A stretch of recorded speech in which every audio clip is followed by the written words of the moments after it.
Jesus ali, todos os que são fiéis ao bom capitão hão de receber lauréis como galardão. Outra vez o coro. Breve vamos terminar a batalha aqui e para sempre descansar com Jesus ali. Todos os que são fiéis ao bom capitão hão de receber lauréis como galardão. Louvado seja o nome do Senhor. Amém. Boa noite a todos. Amém. Que a graça de Deus possa estar com cada coração. Amém. Deus abençoe vocês que conseguiram vir nesta noite. Alguns irmãos trabalhando, outros estudando e todas essas coisas, não é? Mas Deus conhece todas as coisas. Amém. Nós vamos dar prosseguimento ao nosso estudo. Estamos pregando uma minissérie sobre a luta entre o bem e o mal. E este é o culto de número 8 desta série. E eu convido vocês para ficar de pé, para lermos as Escrituras. No livro de Romanos, capítulo 12 e o versículo 9.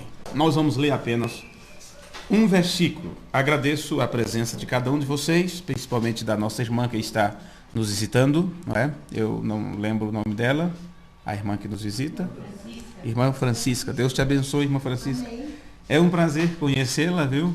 Sinta-se bem em nosso meio, né? Que possamos ter um culto maravilhoso de ensinamento na presença de Deus nessa noite. Amém. E os irmãos que estão nos ouvindo pela internet, Deus abençoe a cada um de vocês. Irmãos que estão à distância, cultuando, né? Pessoas em vários lugares, em vários trechos aqui do país e alguns também fora, em outros lugares da terra, né? Estados Unidos e tal.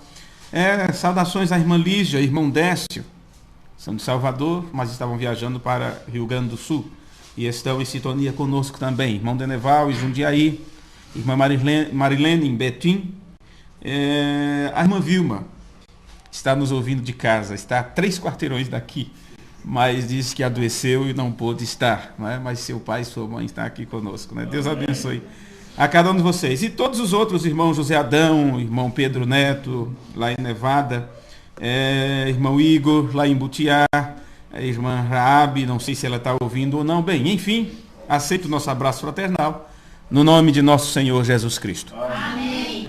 Romanos capítulo 9, versículo 12. Observe o que está escrito aqui na palavra de Deus. Aliás, Romano 12, desculpem. Também estava desligado o microfone, né? Estava certo? É Romanos 12, versículo 9. Eu sempre troco essas coisas, né? Romanos 12, versículo 9 está assim: o amor seja não fingido. Aborrecei o mal e apegai-vos ao bem. Está assim a tradução? Vocês? Vamos ler junto então? Vamos ler junto? O amor seja não fingido. Aborrecei o mal e apegai-vos ao bem. Amém. Oremos. Senhor Deus, nosso amado Pai, no nome de Jesus Cristo, nós estamos aqui mais uma vez reunidos em Teu nome, Senhor, te agradecendo pelo dia que temos passado, pela saúde que tem nos concedido, por cada vitória que temos alcançado, Senhor. E naquelas coisas, naquele trabalho, naquela orientação, naquilo que nós não temos sido bem sucedido, nos colocamos diante de Ti pedindo a Tua ajuda, pedindo que o Senhor nos perdoe. E se em tudo temos que dar graça, então tudo acontece com um propósito em nossas vidas. Então ajuda-nos a compreender qual é o Teu propósito em tudo isto, Pai. Que possamos encontrar o sentido em cada passo que dermos na nossa existência. Aqui está o pedido da irmã Marlene, Senhor, pedindo pelos seus filhos, E nós colocamos estas pessoas diante de Ti nesse instante, na nossa oração. Intercedemos por ele, sabendo, ó Senhor, intercedemos por ele e por ela, cada uma das pessoas que está mencionada aqui, sabendo nós que a intercessão continua, porque o Senhor Jesus Cristo, o mediador entre Deus e o homem, continua fazendo o seu trabalho, cumprindo o seu papel de filho obediente, até que todas as coisas tenham sido colocadas debaixo dos seus pés. E se estamos, ó Pai, andando no conhecimento da verdade, e se estamos andando na luz, como Ele na luz está, então uns com os outros nós podemos comungar contigo. E o sangue de Jesus Cristo pode nos cobrir, nos purificar de todo pecado, nos limpar de toda injustiça. E assim nos colocamos sobre a tua disposição, mais uma vez, pedindo que o Senhor nos instrua sobre a tua verdade. No nome de Jesus, o teu Filho, nós oramos e te pedimos. Amém. Amém. Podeis sentar.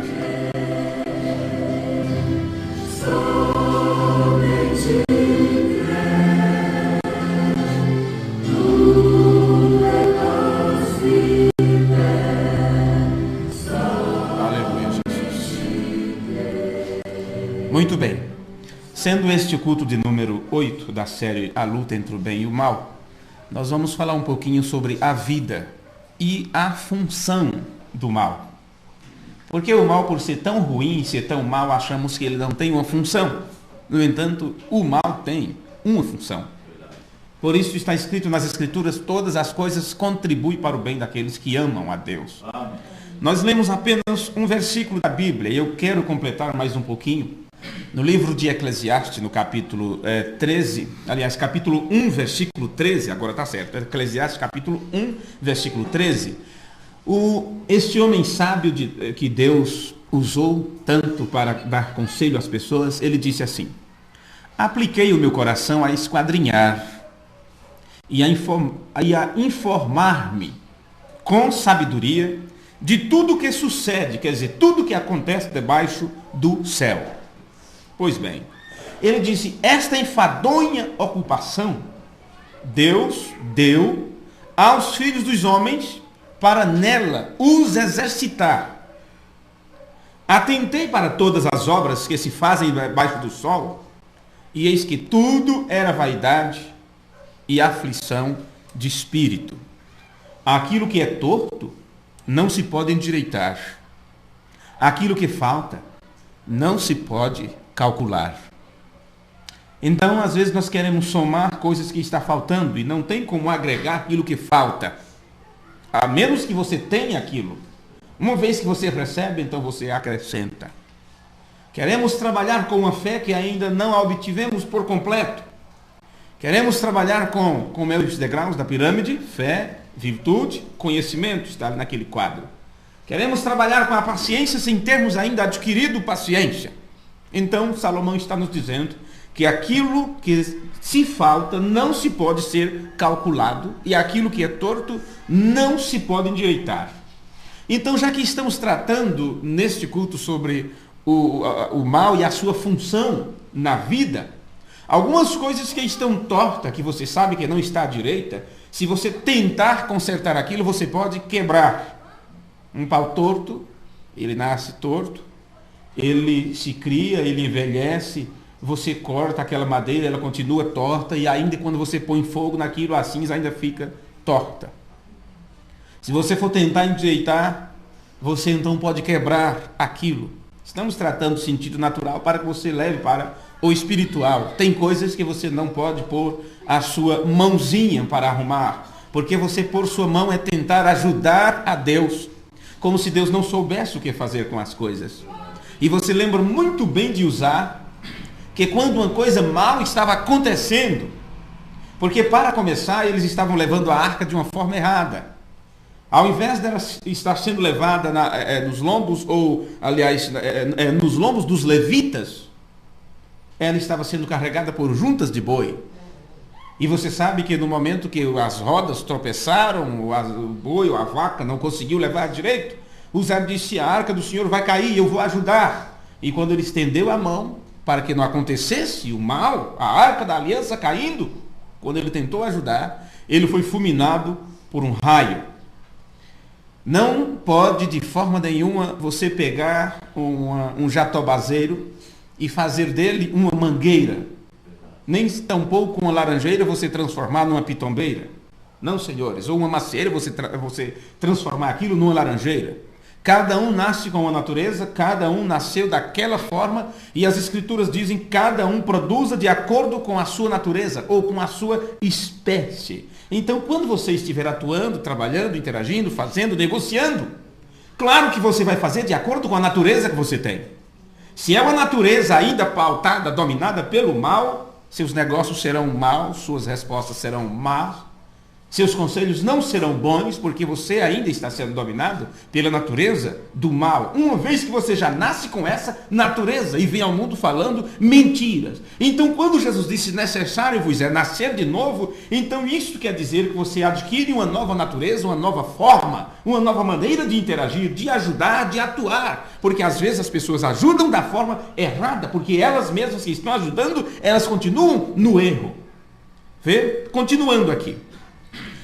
Voltando outra vez para o livro de Romanos, capítulo 8, Paulo diz: se o Espírito que daquele que dentre os mortos ressuscitou a Jesus habita em vós, aquele que dentre os mortos ressuscitou a Cristo, também vivificará os vossos corpos mortais pelo seu Espírito que em vós habita. Romanos 8, versículo 11. Paulo está dizendo que você só pode ser vivificado pelo Espírito, ou ter vida no Espírito, que Jesus chamou de vida abundante. Vê? Eu vim para que tendes vida e a tenha com abundância, não é assim? As pessoas pegaram isso e transformaram isso como algo natural, como se fosse vida abundante. E a vida abundante para o mundo religioso é você adquirir dinheiro, adquirir bens, ser bem-sucedido na vida. Nem sempre uma vida bem-sucedida é sinal de bênção de Deus. Vê? Porque o jovem rico, ele estava enriquecendo a cada dia. Ele não ouviu o conselho de Jesus que diz: te desfaz de tudo para poder me seguir. Porque Jesus sabia que as suas posses, os seus bens, era o que estava atrapalhando ele de obedecer à vontade de Deus. No entanto, ele seguiu desta forma. E cada vez mais ele adquiriu bênçãos materiais. E ele disse: enchi meu celeiro, minha casa está cheia, a despensa está cheia, não tenho mais onde colocar tantos bens, não tenho onde guardar tanto dinheiro. Vê? Então ele achou que poderia folgar e se regalar nesta terra. E naquela noite foi pedido a sua alma, e ele não tinha nada para apresentar diante de Deus. E quando ele despertou, ele estava numa prisão, em tormento, aquilo que chamamos de inferno. Então, o que te adianta ganhar o mundo inteiro se você depois vier a perder a sua alma? Então, esta vida abundante, ou a vida pelo Espírito, você só tem se você tiver em você o mesmo Espírito que ressuscitou Jesus dos mortos. Porque uma vez que você estava numa vida em morte e pecado, talvez você diga: mas eu não vivo em morte e pecado, porque eu sou crente, eu aceitei Jesus faz tempo. Mas desde que você aceitou Jesus, mas não te encaminharam para Jesus, te falaram sobre Jesus, mas não te mostraram o centro do caminho, você apenas ficou com um extremo. Vê? Apenas ficou com um extremo da estrada. Não te mostraram o centro, não te mostraram a totalidade da verdade. Isso significa que você não está andando na luz, não está andando em Cristo.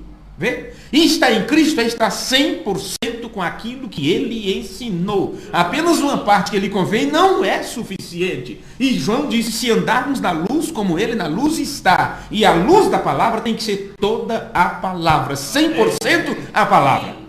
Então você encontra uma igreja que tem 10%, outra tem 5%, outra tem apenas 1% e diz que tem a verdade, e outra tem 99%. E mesmo assim, esta que tem 99% ainda não está encaminhando o povo para o caminho, porque tem 1% de mentira que os encaminhará para o inferno. Vê? 99% da verdade é ainda o reino de Satanás, porque o diabo só consegue enganar as pessoas quando ele infiltra a mentira no meio da verdade. Ele não mostra toda a mentira para as pessoas, ele não mostra todo o erro, toda a coisa errada. Ele mostra um grande bolo, e naquele grande bolo uma boa parte é a verdade. As pessoas se enganam e dizem: mas lá também fala de Deus. Vê? Não, mas lá também fala de Deus, lá também nós usamos a Bíblia, não importa se usa. Quero saber se usa 100%. Se não tiver o Espírito em totalidade daquele que ressuscitou a Jesus, então você não terá seus corpos mortais vivificados pelo Espírito, significa que você não tem ainda uma vida abundante. Bem, vamos continuar aqui porque temos várias coisas para tratar neste culto. Quando o mensageiro de Deus para o tempo do fim estava ensinando para a igreja lá nos Estados Unidos a respeito do livro de Hebreus, ele pregou um sermão com o título Hebreus capítulo 5. Ele estava estudando, começou desde o capítulo 1. E quando ele pregou o quinto culto, ensinando sobre o livro de Hebreus, ele disse assim: não trate de ter nenhuma sensação. Veja o que nós lemos. O que nós lemos lá em Romanos diz: o amor seja não fingido. Fingimento. Rejeitai o mal, apegai-vos ao bem. Então vamos levar isso agora para o lado da emoção, da sensação. Lá no livro de Provérbios diz, ou de Eclesiastes, que de tudo que ele esquadriou na terra, ele percebeu que era ilusão, aflição de espírito. E é nesta ilusão, ou nesta aflição de espírito que as pessoas vivem hoje. Então tua vida é um lado negativo do que é a verdadeira vida. As pessoas se embriagam e dizem isto que é vida. Eles entram nas drogas e dizem isto que é vida. Eles vivem qualquer tipo de devassidão, em prostituição, em impureza, uma vida de mentira. Quanto mais eles negociam com a mentira e enganando as pessoas, adquirindo mais dinheiro, eles dizem isto que é vida, porque conseguiu enganar não sei quanto naquele dia. Vê? E com isso adquiriu uma boa soma porque vendeu um produto por tanto, sendo que o valor era tanto, e eles dizem isto que é vida. E eles não sabem que estão a cada dia morrendo. Então a vida que se vive é uma mentira, é uma ilusão. E é por isso que não encontram paz, porque vivem com o espírito aflito.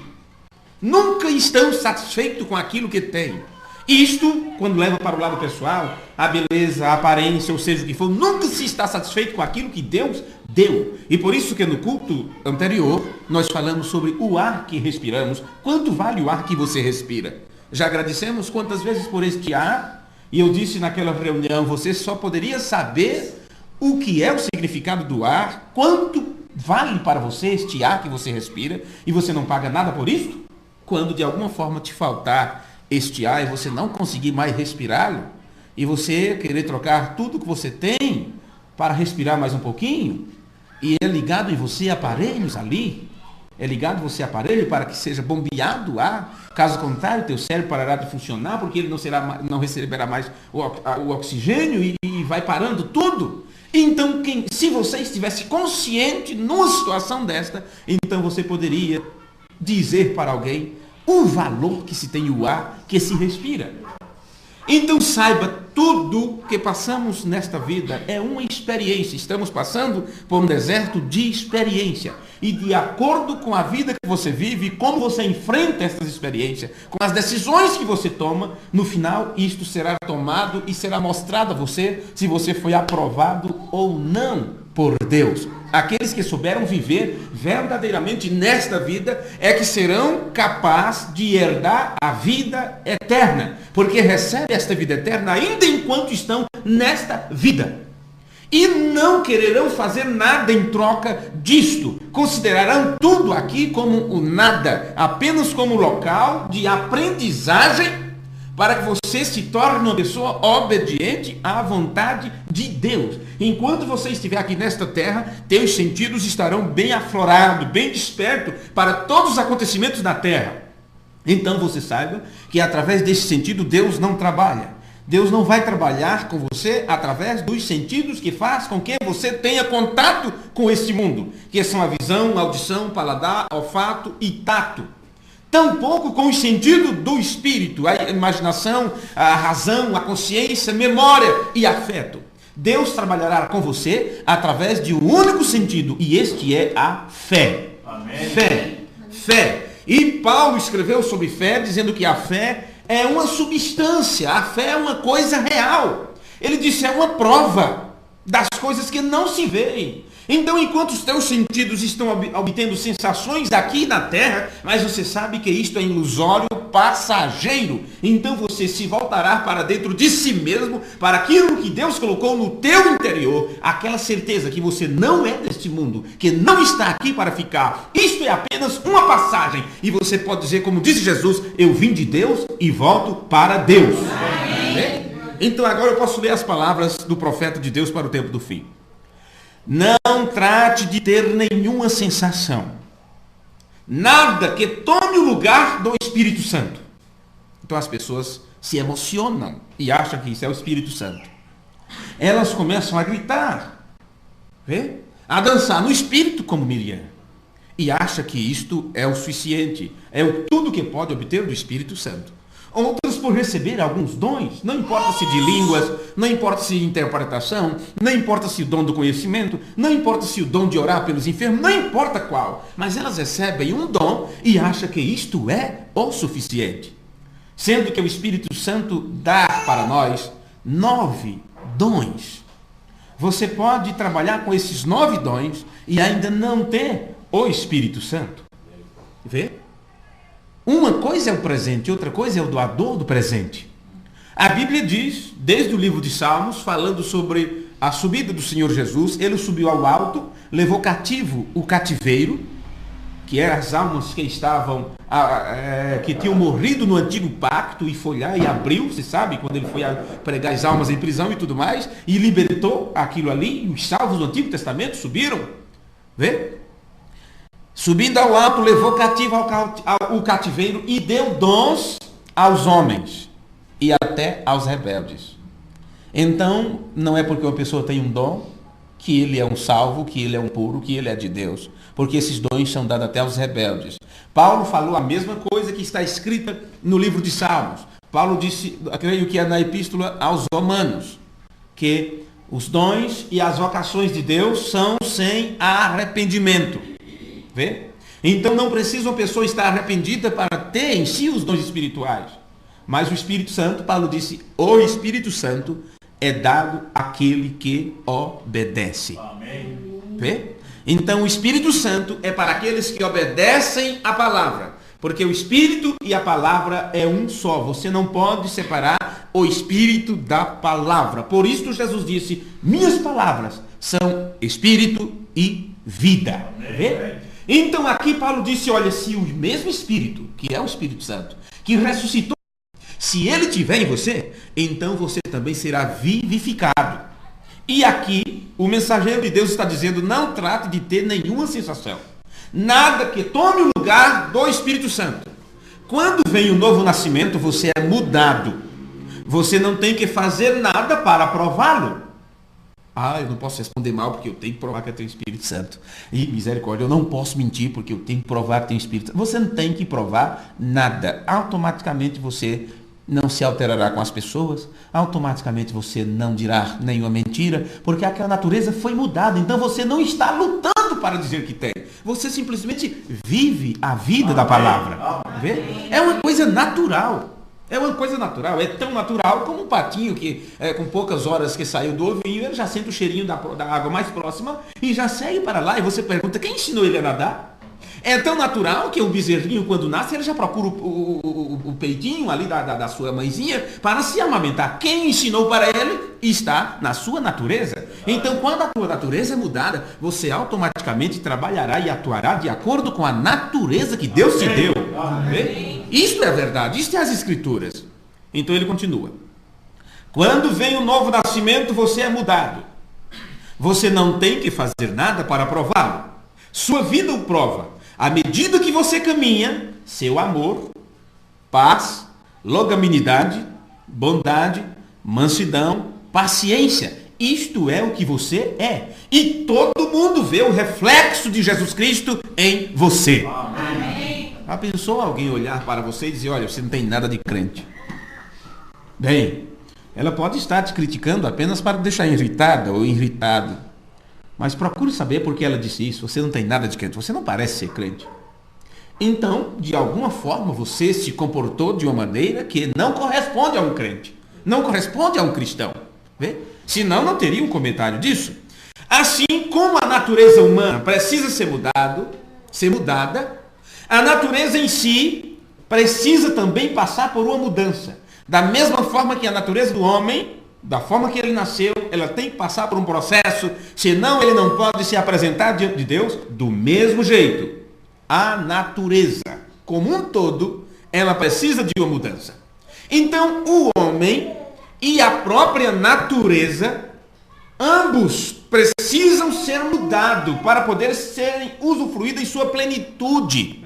Quando a natureza do homem, então este homem com a nova natureza será infiltrado, colocado dentro de uma nova estrutura, de uma nova natureza. De acordo com as Escrituras, foi chamado de novos céus e nova terra. Amém? Amém. Novos céus e nova terra. E eis que eu vejo novos céus e nova terra, e o mar já não existe. Então Pedro disse, novas coisas apareceram, eis que tudo se fez novo. Eu vi o céu se enrolar, ou se embrulhar como um livro que se enrola, e a terra em chamas, como elementos, em chama, em fogo, sendo derretido.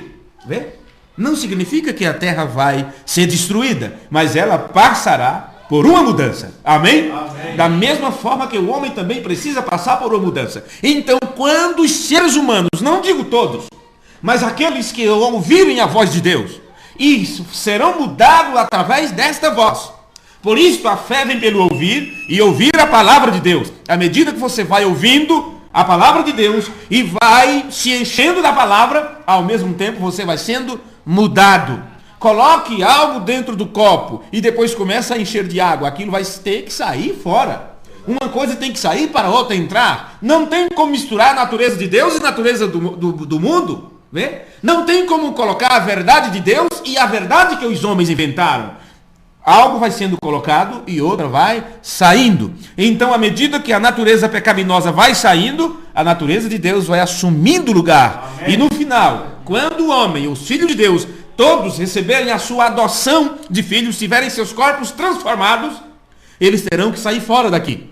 Porque será dito, olha, não é mais tempo de estar aqui. Vocês precisam sair fora deste lar. Mas, Senhor, a terra é tão boa, desce a terra para o homem morar. Mas ela foi contaminada do mesmo jeito que a natureza do homem foi contaminada. Uma vez que vocês aceitaram a mudança, não poderão mais ficar aqui. Você sai fora do mesmo jeito que você viaja e deixa a sua casa em reforma. Vê? Você sairá fora da terra e então fogo terá que cair nessa terra para purificá-la. E quando ela voltar a ser o jardim do Éden outra vez, então você voltará aqui para viver nela. Amém. Uma nova terra, com uma nova estrutura, tudo novo, uma nova natureza para você usufruir. Então, veja o que eu vou ler para vocês aqui. No sermão A Fase Presente do Meu Ministério, pregada por William Branham, parágrafo 110, ele diz: se a natureza é linda como é, sendo pervertida, observe, a natureza foi pervertida, sim, mas ela é linda.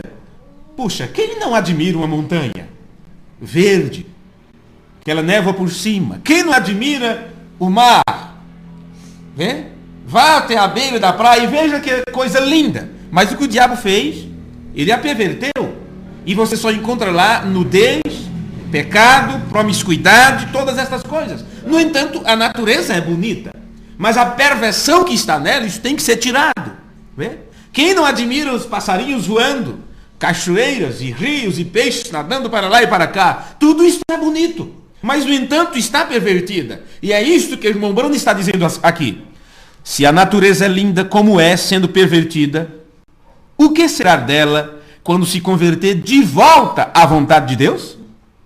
Se a terra pode produzir uvas que tomaram 2 homens para carregá-la nas costas, se referindo ao tempo de Josué, o que será quando for convertida de volta a Deus?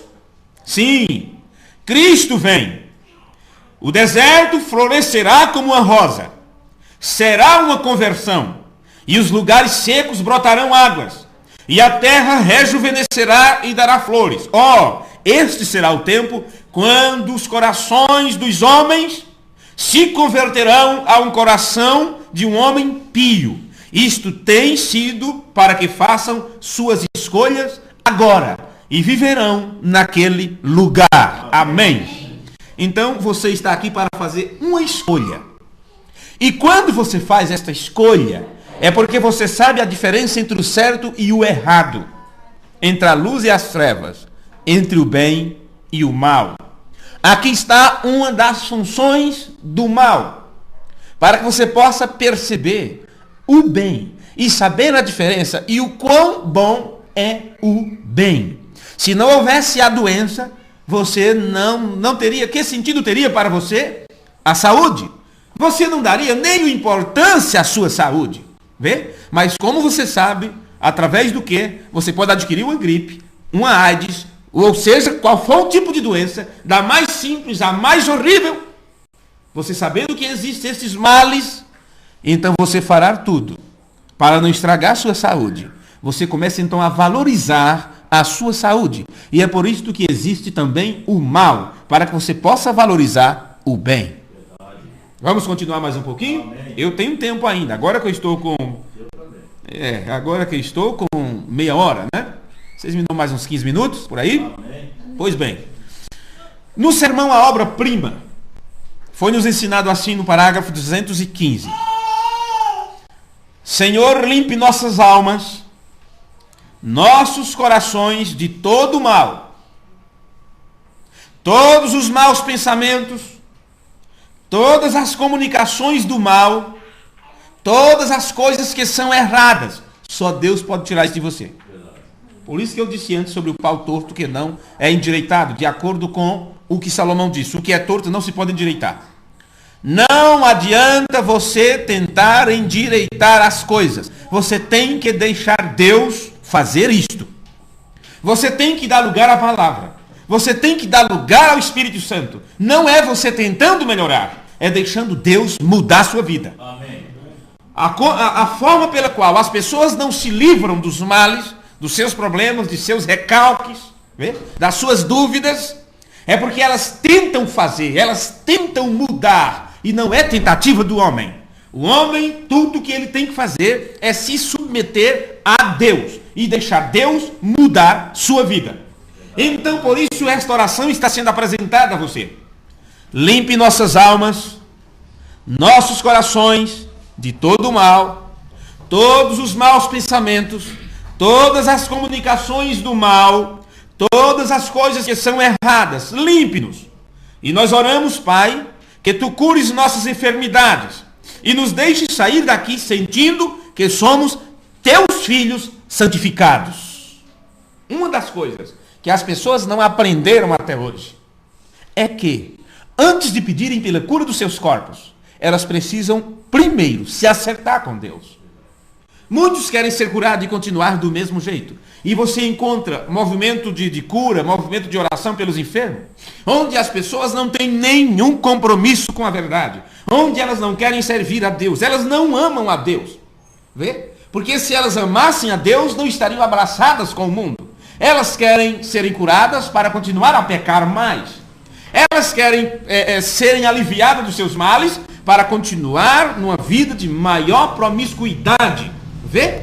Não para se acertar com Deus. Por isso o profeta ensinava para as pessoas que vinham na fila de oração: não venham a pedir oração, não venham pedir cura para os seus corpos, antes de se acertarem com Deus e confessarem os seus pecados. Porque se você vir e ser beneficiada pelo poder de Deus e ainda continuar numa vida de pecado, o resultado será pior.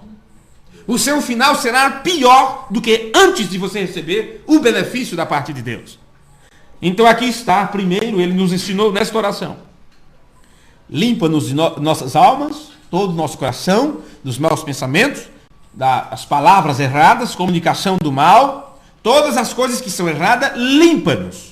Aí ele diz: e nós oramos, Pai, que Tu cures nossas enfermidades, nos deixe sair daqui sentindo que somos Teus filhos santificados. Você sabe o que é uma palavra santificado? Santificado quer dizer limpo e separado para o serviço. Se você não for limpo pela presença de Deus, você não pode estar pronto para Ele trabalhar através de você. Vê? A palavra santo ou santificado significa limpo e separado para o serviço, porque Deus não é seu desejo de forma nenhuma usar vaso sujo. Ele primeiro limpa o vaso e então usa aquele vaso. Não é questão de dizer este vaso é sujo, Deus não vai usá-lo. Ora, se é um filho de Deus, se é uma filha de Deus, Deus se encarregará de limpar aquele vaso. Aqui o problema aqui foi as pilhas, outra vez. Não sei o que aconteceu, que está descarregando muito fácil. Mas continuando aqui, no livro de São Lucas, no capítulo 6, versículo 33, foi escrito: se fizer de bem aos que vos fazem bem, que recompensa vocês têm? Preste bem as palavras de Jesus, preste bem atenção nisso. Se fizerdes bem aos que vos fazem bem, que recompensa tereis? Também os pecadores fazem o mesmo. Quando sabe onde está? Se fizer de bem aos que vos fazem bem, que recompensa tereis? Também os pecadores fazem o mesmo.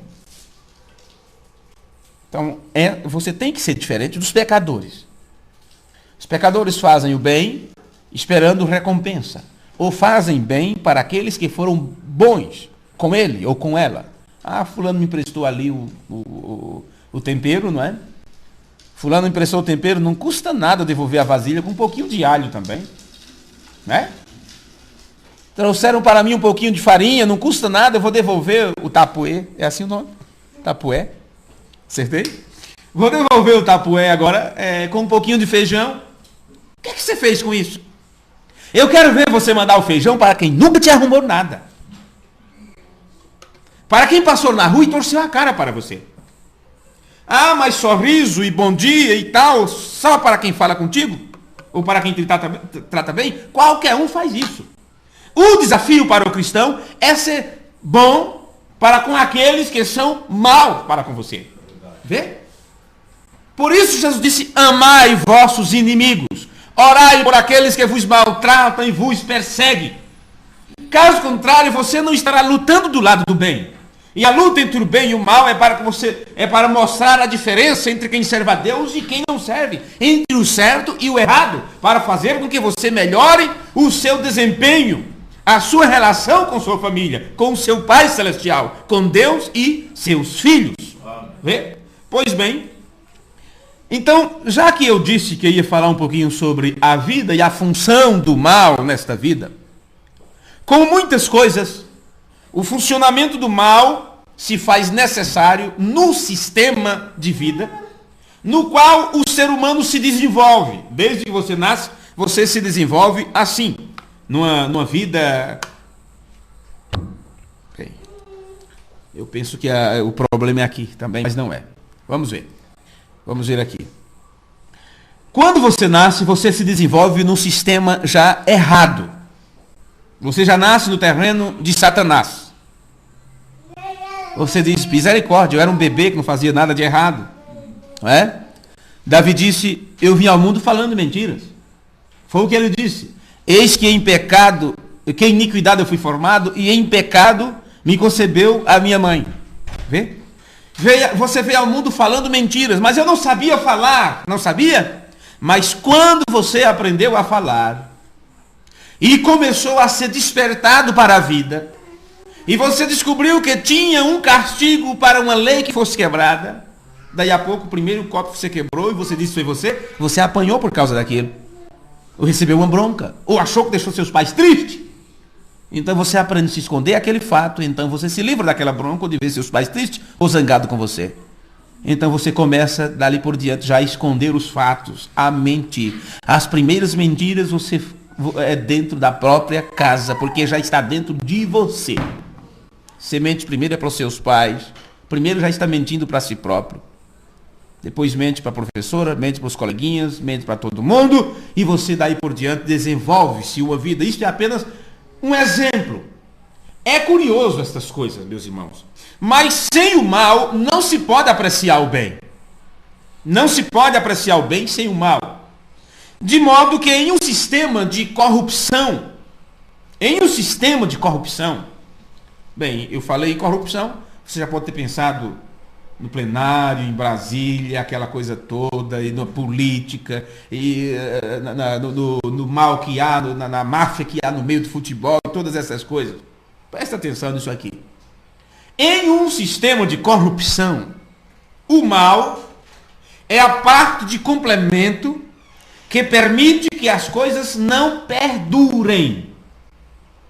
Por isso, quando se descobre, demora a se descobrir, mas quando se descobre uma máfia em um determinado lugar, quer seja na religião, quer seja na política, quer seja no futebol, seja o que for, então é tirado o presidente fora. Pelo menos fizeram isso uma vez, né?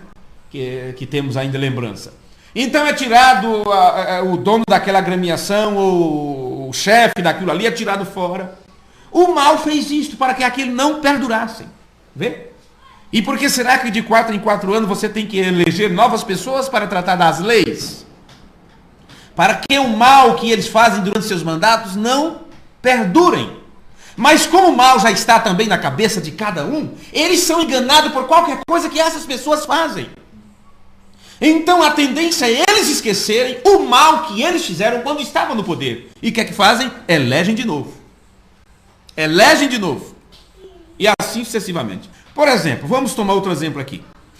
Na natureza, nós encontramos animais considerados maus. Você pode lembrar de um animal muito mau? Quem pode lembrar?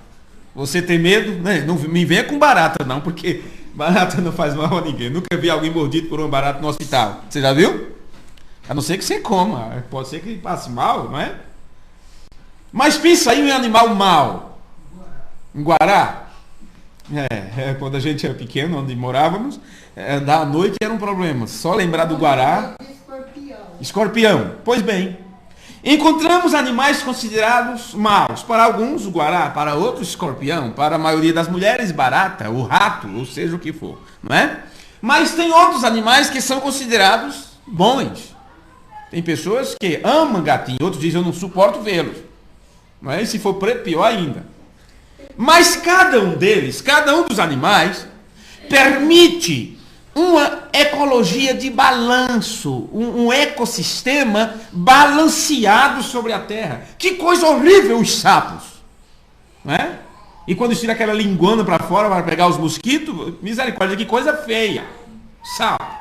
Mas olha, o medo que eu tenho do sapo é quando ele está morto. Porque se você se furar com a espinha, se você pisar em um osso de sapo, espinha de sapo, nunca ouvi falar, né? No osso do sapo, dizem que aquilo não tem cura. Só cortando o pé, mas se tomar conta do sangue já era. Vê? A mesma coisa a cobra.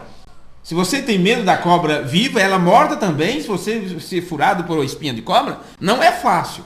Vê?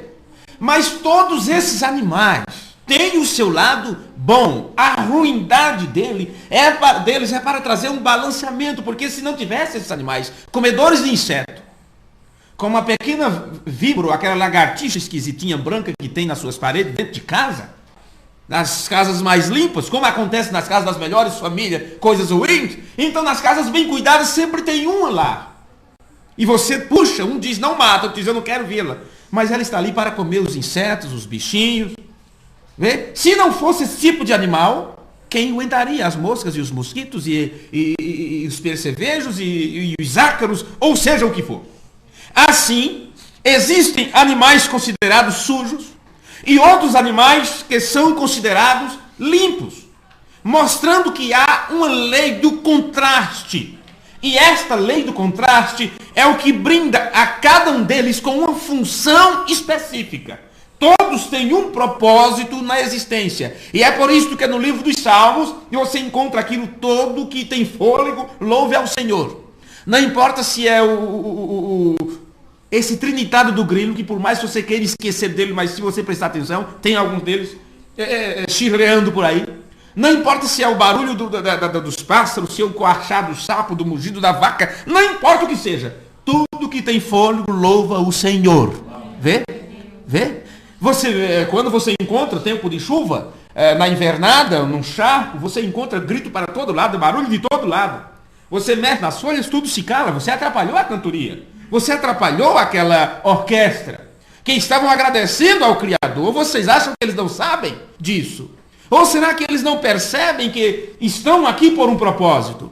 Bem, talvez os seres humanos que não encontram seus propósitos na vida. Mas cada homem de Deus, que Deus enviou, eles sabiam qual era o seu propósito. Verdade. A ponto de Jesus dizer, eu vim de Deus, volto para Deus, e estou aqui para expressar o Pai. João Batista disse, eu sou a voz que clama no deserto. Paulo disse, Deus me levantou como sábio construtor para colocar a base. Todos eles sabiam o seu propósito. Nós temos que encontrar o nosso propósito. E aí, nesta lei do contraste, entre animais bons ou considerados maus, limpos ou impuros, onde está o problema?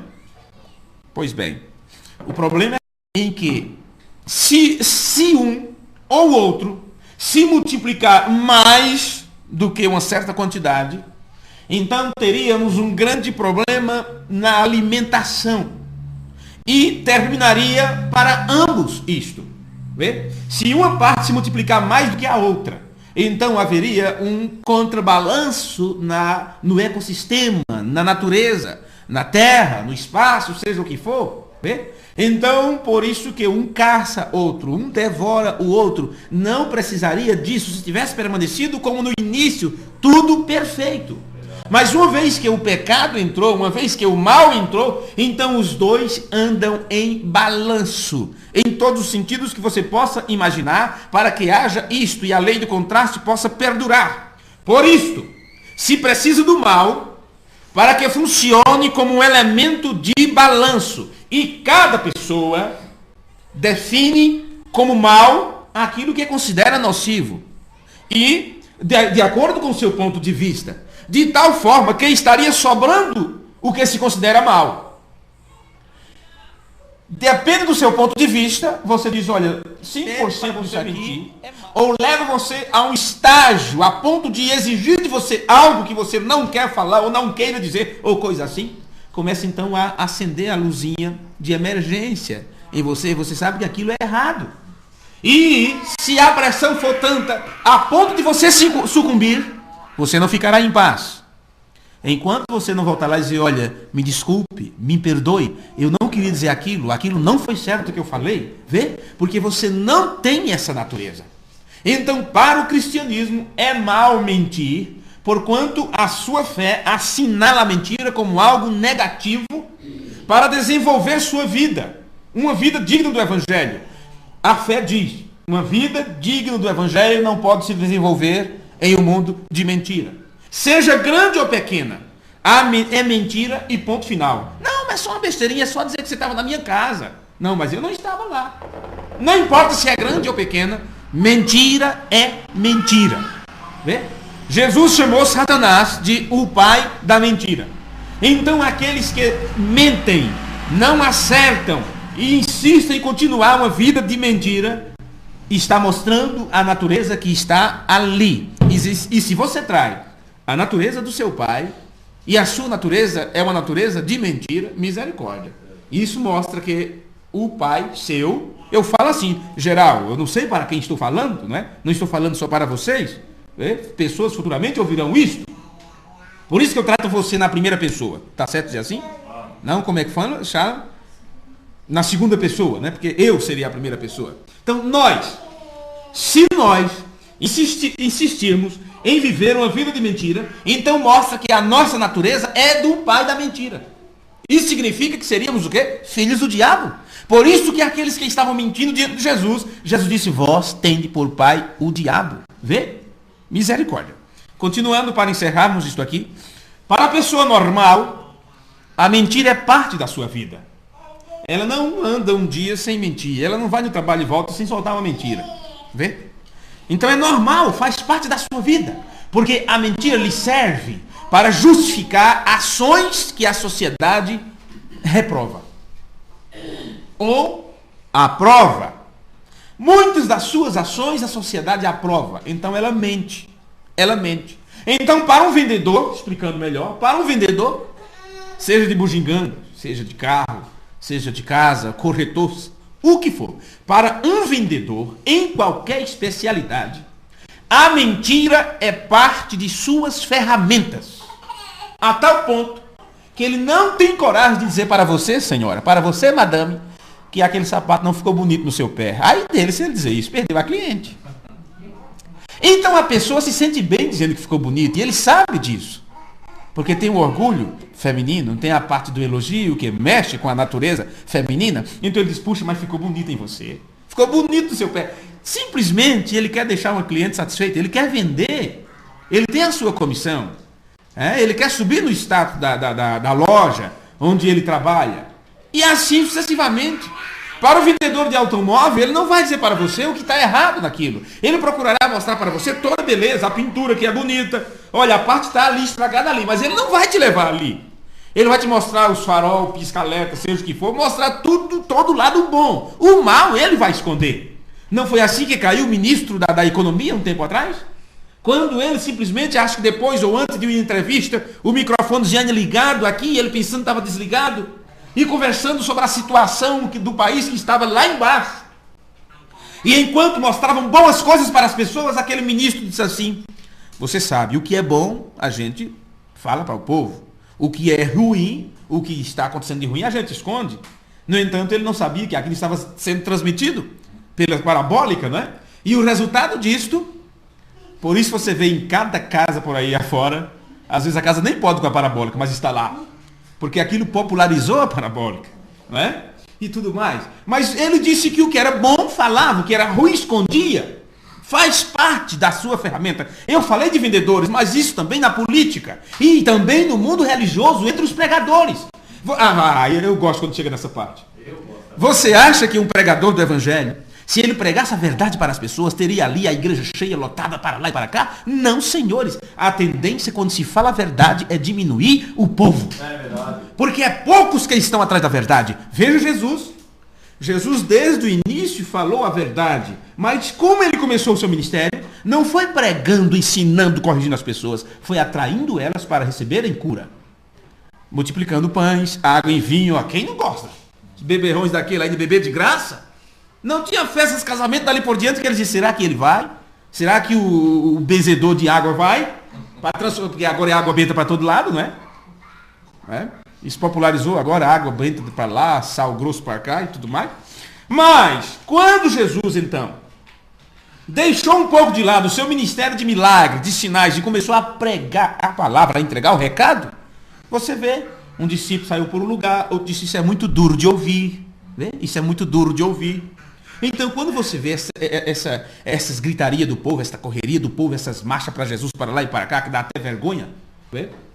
Dá até vergonha você não conseguir entrar, metrô lotado, trem lotado, e eles seguram a porta e bagunça para lá e grita para cá, com o nome Jesus para lá e as fitinhas de Jesus para cá. Isso é uma vergonha. A decepção será muito grande no dia do juízo. Eles não querem nada com Jesus. Eles querem movimento, tanto faz para eles estarem ali. Eles só mudaram o rótulo. Eles agem e se comportam do mesmo jeito como se estivessem em um show de rock. Não é diferente. Vê? Não é diferente de forma nenhuma. Eles se comportam do mesmo jeito como se estivessem em um campo de futebol. A natureza é a mesma. Apenas Jesus, para eles, se tornou Jesus histórico. Jesus, um ídolo, porque é um status. Ninguém quer falar mal de Jesus. Então, claro, ferramenta do vendedor. E o que eles estão fazendo, pregando o evangelho, é um negócio. Eles são vendedores, estão vendendo lote no céu. É só você dar tanto para a igreja, é só você fazer isso, é só você assinar o seu nome aqui, dizer que pertence e tal, que você, olha, vai ter. É como se eles estivessem vendendo lote no céu para as pessoas. E eles simplesmente achando que pertencendo àquela igreja, pertencendo àquela religião, ou pagando ali seus dízimos, ou seja o que for, ofertando o mais que pode, eles acham que com isso estão assegurando a vida eterna. Se esses pregadores falassem a verdade e dissessem para as pessoas o que Jesus disse, necessário vos é nascer de novo. Se vocês não mudarem o comportamento, se não mudarem o seu linguajar, a sua forma de vestir, a sua forma de comportar, você irá para o inferno e não para o céu. Eles diriam a mesma coisa que disseram no tempo de Jesus. Isto é muito duro. Vamos querer um pregador mais moderno, uma igreja mais moderna que permite tudo. Do mesmo jeito que as mulheres se sentem bem com o elogio na venda lá, e às vezes o sapato está horrível, o salto está horrível, mas porque o cabra diz, ó, esse é da moda, né? Está na moda. Aí ela se agrada e leva. Do mesmo jeito estão as pessoas sendo enganadas. Elas gostam, porque a natureza do engano já está ali. Então elas querem um evangelho de mentira. Querem apenas pertencer a uma loja, não a verdade de Deus. Terminando aqui. Se para o vendedor a mentira é uma ferramenta, em qualquer especialidade, A mentira é para eles uma ferramenta para convencer possíveis compradores. Então, também existem muitas pessoas que não creem nos assim chamados ministros do Evangelho, porque a maioria deles, uma boa parte deles, a maior quantidade deles, se encontram como mentirosos. E isto aconteceu desde lá do tempo bíblico. Isto não é novo. A Bíblia já registra sobre esses tais pregadores. Em Apocalipse capítulo 2, versículo 2 diz assim: conheço as tuas obras, e o teu trabalho, e a tua paciência, e que não podes sofrer os maus. A luta entre o bem e o mal. Então aqui Deus está dizendo: eu conheço tua obra, teu trabalho, tua paciência, e você não suporta o mal. Aí ele diz: e puseste à prova os que se dizem ser apóstolos e não são, e tu os achastes mentirosos. Eles se diziam apóstolos, mas quando foram colocados à prova, foi descoberto que eram mentirosos. Agora, se esses irmãos, que o livro de Apocalipse registra, você acha que não tem pessoas hoje com o mesmo calibre deles? Então tem que ter hoje representantes de Deus aqui na terra, a ponto de quando olharem os pregadores, quando olharem esses chamados apóstolos, os chamados profetas que tem por aí, um profeta é um pregador, vê? Ungido.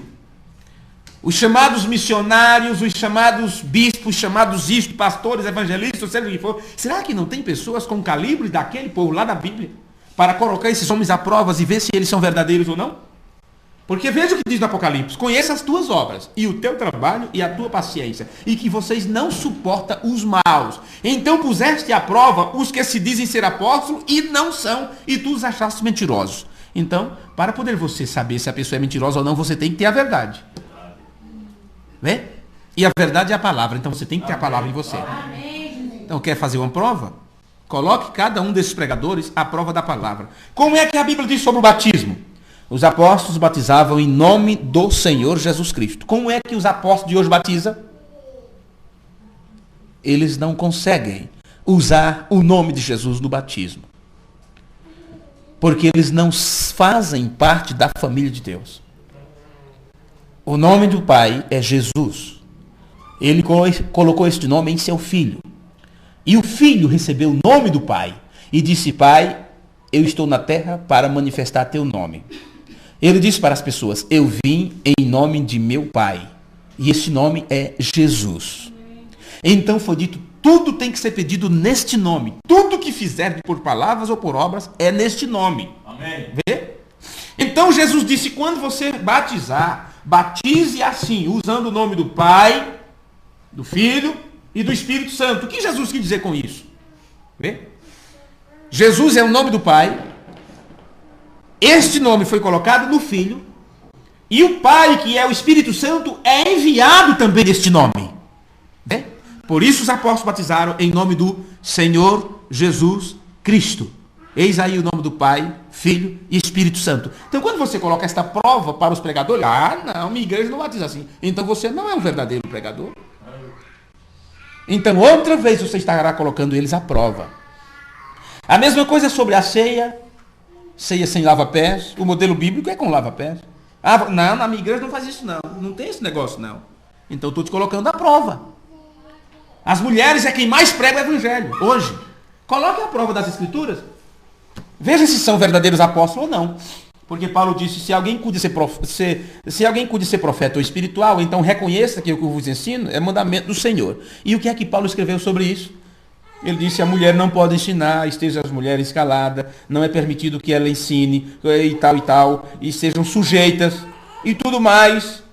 Mas Paulo era machista. Então você não passa na prova da palavra.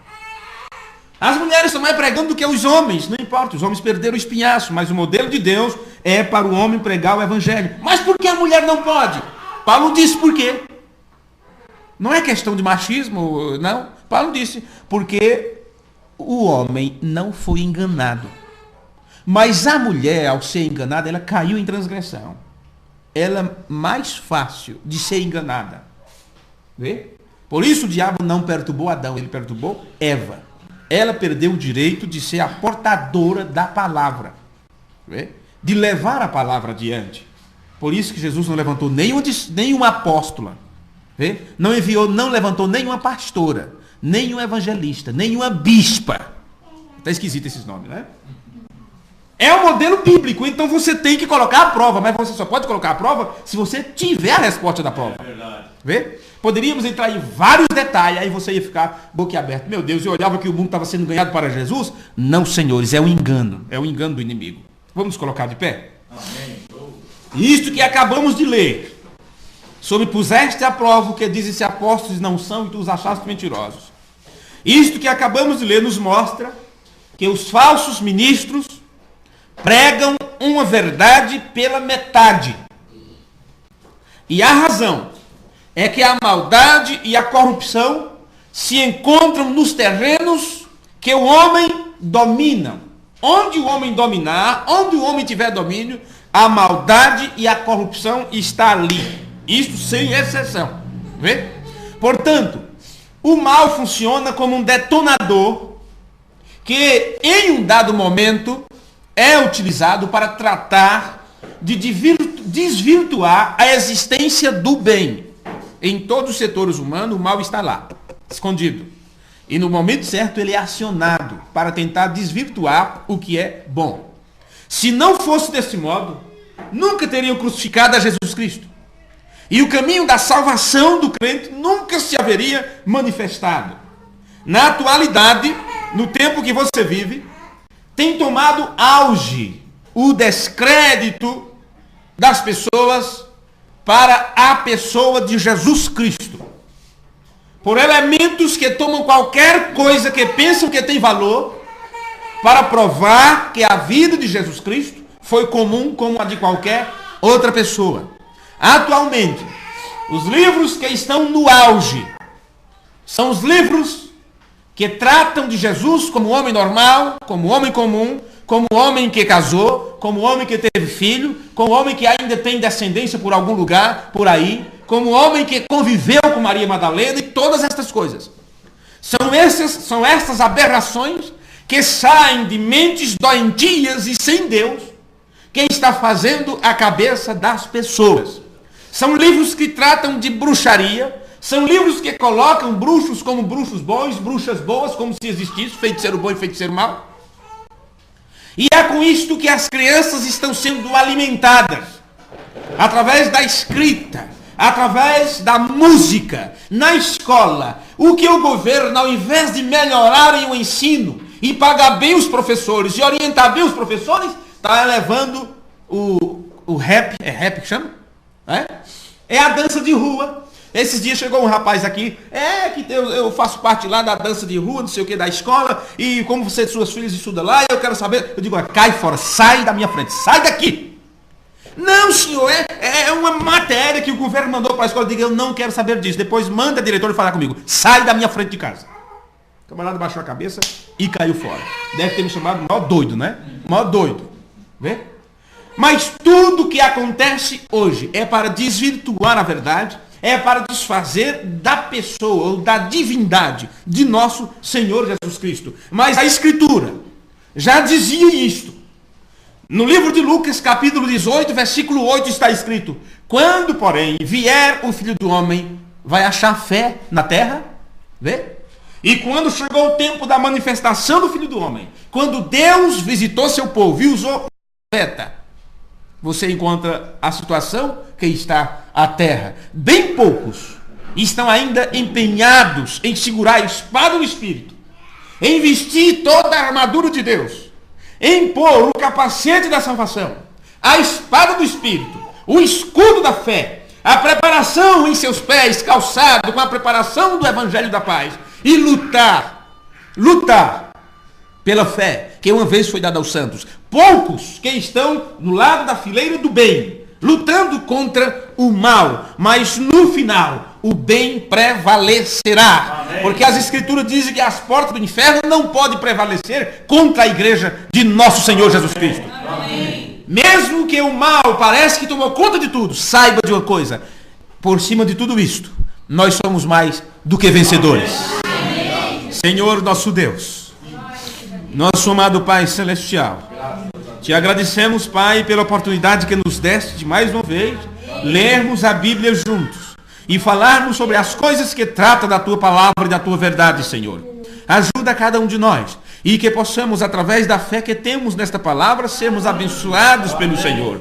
E que assim os enfermos sejam curados, os problemas sejam resolvidos, as dúvidas saiam de nossas mentes, dos nossos corações. E que possamos, ó Pai, erguer nossos olhos para os céus e olhar unicamente para Jesus, autor e consumador da nossa fé. Obrigado por tua presença maravilhosa entre nós, Senhor, que nos conduz para pastos verdejantes, que usa o cajado contra estas ovelhas que às vezes querem sair fora do caminho. Mas se somos ovelhas, ouviremos sempre tua voz e teremos o teu cajado como um consolo para as nossas vidas, porque cada vez que tu nos repreende, mostra o teu carinho e o cuidado para com cada um dos teus filhos e tuas filhas. Obrigado por tudo, Senhor. Dá-nos um resto de semana abençoada e nos ajuda a prosseguir adiante até o final das nossas vidas. No nome de Jesus, o teu Filho, nós oramos e te pedimos. Amém e amém. Amém. Vamos dizer todos juntos: Pai nosso que estais nos céus, santificado seja teu nome. Venha a nós o teu reino. Seja feita a tua vontade, assim na terra como no céu. O pão nosso de cada dia nos dá hoje, e perdoa as nossas dívidas, assim como nós perdoamos aos nossos devedores. E não nos deixes cair em tentação, mas livra-nos do mal, porque teu é o reino, o poder e a glória, para sempre. Amém. Amém. Deus os abençoe e até nos encontrarmos outra vez, até o culto de sexta-feira, se o Senhor nos permitir. Tenham todos uma boa noite.